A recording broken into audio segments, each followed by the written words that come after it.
பாகிஸ்தானில் தேவாலயம் மீது நடத்தப்பட்ட பயங்கரவாத தாக்குதல் அந்நாட்டிற்கு புதுவித சிக்கலை ஏற்படுத்தியிருக்கிறது.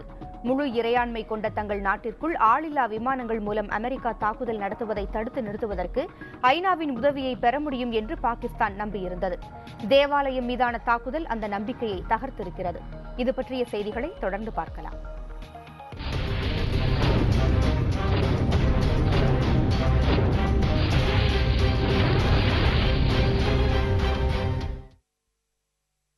பாகிஸ்தானின் பெஷாவர் நகர தேவாலயத்தில் ஞாயிறன்று நடந்த தாக்குதலில் பலியானவர்களின் எண்ணிக்கை 83ஆக உயர்ந்துள்ளது.